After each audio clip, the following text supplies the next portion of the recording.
Buenas tardes, yo soy Reyes Sánchez Cristian Gastón y soy de sexto A Recursos Humanos Vespertino y esta es la tarea del tercer parcial, la segunda, y se trata del contrato social y estado de naturaleza. Lo primero que tenemos que hacer es buscar la diferencia entre contrato social y estado de naturaleza. Voy a comenzar diciendo el estado de la naturaleza, que es cómo el humano se comportaba y qué hacía antes de la civilización y después de la civilización, por ejemplo, gobernar y formar una estructura social. Estuve también leyendo los autores que tenemos que investigar, que son Luke, Hobbes y Rousseau. Ellos también eh, definieron su propio estado de naturaleza. Para Luke es el ser humano que es libre y puede hacer puede vivir feliz y bien. Aquí incluye una ley natural. La ley natural es que el ser humano no se haga daño, no haga daños a otros seres humanos, que respete a su misma especie, que son los seres humanos. Luke dice eso y que no ignoremos la ley natural. El estado de la naturaleza según Thomas Hobbes. Él dice que el humano está en constante guerra y tiene una guerra permanente. Él dice que el ser humano tiene como un instinto malo, porque como él nació como en distintas guerras, él dice eso, que él vio eso y dice que el ser humano tiene un lobo, casi, el hombre para el lobo. Él dice eso. Tiene una frase más o menos así. Y para Rousseau, él dice que tengamos una convivencia, haya igualdad entre las personas y una democracia. Es lo que más pude resumir de lo que él define del estado de naturaleza. Ahora, el contrato social. El contrato social o los principios de derechos políticos, más conocido como el contrato social, es un libro escrito por Jean-Jacques Rousseau, el mismo autor que mencioné anterior, y publicado en 1762. Es una obra sobre filosofía política y trata principalmente sobre la libertad e igualdad, de lo que hablé, de lo que él define también el estado natural. A los seres humanos bajo un estado instituido por medio de un contrato social. En filosofía política, ciencia política, sociología y teoría del derecho, el contrato social es un acuerdo realizado en el interior de un grupo por sus miembros, como por ejemplo el que se adquiere en un estado en relación en sus derechos y deberes en los ciudadanos. Es parte de la idea que todos los miembros del grupo están de acuerdo por voluntad propia con el contrato social, en virtud de lo cual admiten la existencia de autoridad de unas normas morales y unas leyendas a las que se someten. Leyendas no, leyes, perdón. El pacto social es una hipótesis explicativa de la autoridad política y del orden social.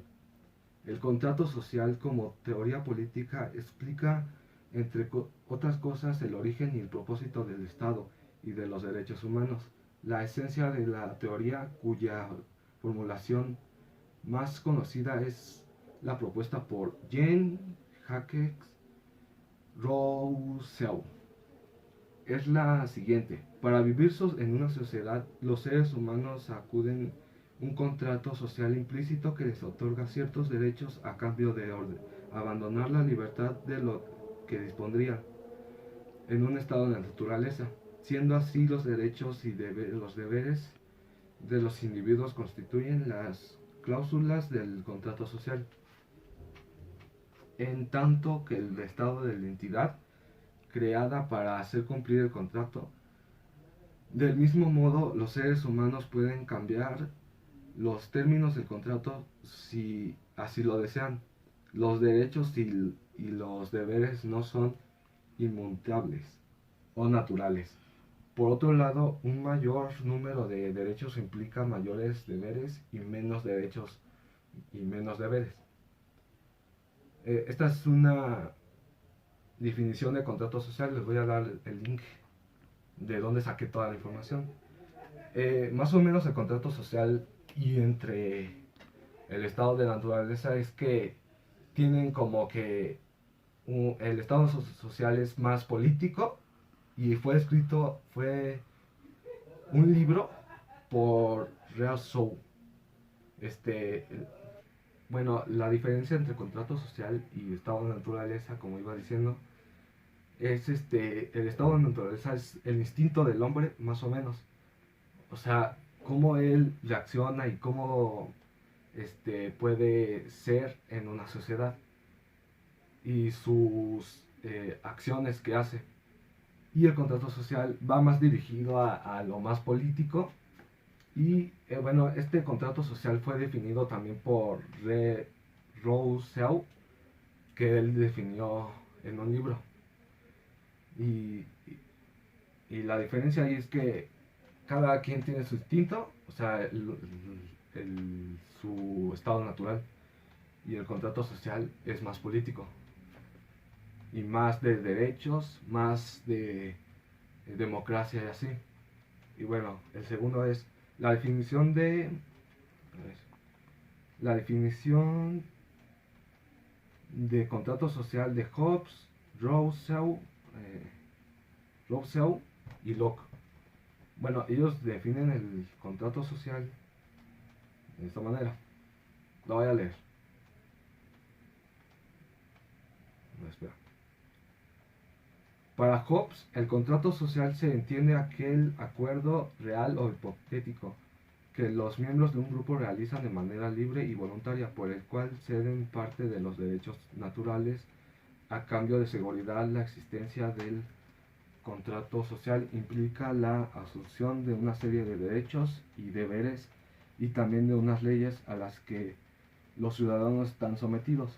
El contrato social de Hobbes justifica la existencia de orden social y del gobierno, además del origen de la finalidad del Estado, así como los derechos de las personas. Fundamentalmente, la teoría política de Hobbes propone que la vida de una sociedad se basa en un acuerdo implícito entre los seres humanos que va a cambio de ciertos derechos.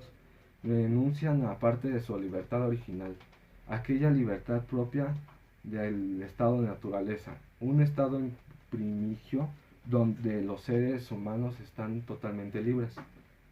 De esta forma, la ciudadanía delega su autoridad del Estado, renunciando a sí mismo, si bien la autoridad del gobierno emana del pueblo, y por lo tanto pueden modificar las cláusulas del contrato cuando lo consideren oportuno, porque los derechos y los deberes son naturales y se pueden cambiar. El contrato social de Hobbes parte de la base de que el ser humano es malo por naturaleza. Como dije que Hobbes era así, definió el instinto humano de tanta guerra. Lo que se recoge de su célebre frase: el hombre es un lobo para el hombre. Esa es su frase de Hobbes. En estado de naturaleza, el ser humano no tiene límites, su libertad es absoluta y se temen los unos a los otros. Por eso, por su seguridad, necesitan ceder parte de su libertad natural y firman un acuerdo que incluye ciertos célebres y derechos, y delegan en el Estado su autoridad de forma que todos deben obedecerla. Él dice eso de que pues tiene que haber una libertad ahí, y que el ser humano tiene algo malo dentro que hace ese tipo de cosas, que como él dice, que el hombre es un lobo para el hombre, o sea que todos tienen un ser malo dentro y tienen instintos, porque él vivió casi en guerra y él notó todo eso. Y así, para el para Rousseau, el contrato social. El contrato social de Jean Jacques Rousseau, no sé cómo se dice su nombre, perdón, es una obra sobre filosofía política que aborda el tema de la libertad e igualdad del ser humano dentro de un Estado, que se construye a partir de un contrato, de un pacto fruto de la voluntad general, a fin de asegurar las libertades básicas y la convivencia pacífica. El contrato social de Roms constituye una crítica contra el deportismo. Es un reflejo de la crisis que vive en la sociedad moderna y constituye el final de un ciclo que empieza en el estado de la naturaleza y vuelve al mismo sitio del que salió. Ya como en el estado primigio todos los seres humanos son iguales, ya que en tanto que siervos son todos iguales para el Señor. De esta forma vuelve la ley más fuerte que condiciona una vuelta al estado de la naturaleza, pero esta vez totalmente corrupto con el deportismo. Ah, no, es despotismo. Sí, sí, no, despotismo. Se agrada la mancha entre gobernantes y gobernandos. Solo importa la voluntad de los primeros, mientras que los segundos sacrifican sus intereses particulares.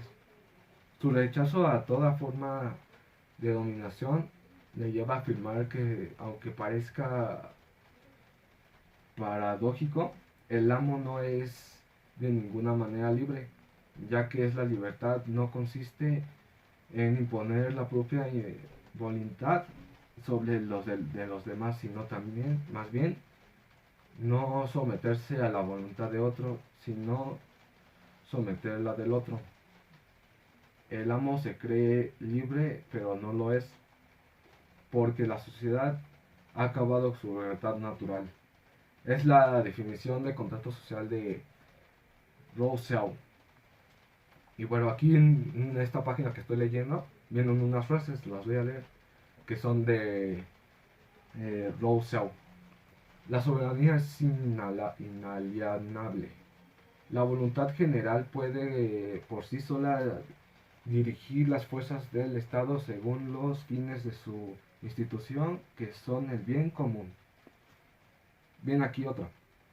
Libro escrito por Jean-Jacques Rousseau y publicado en 1762.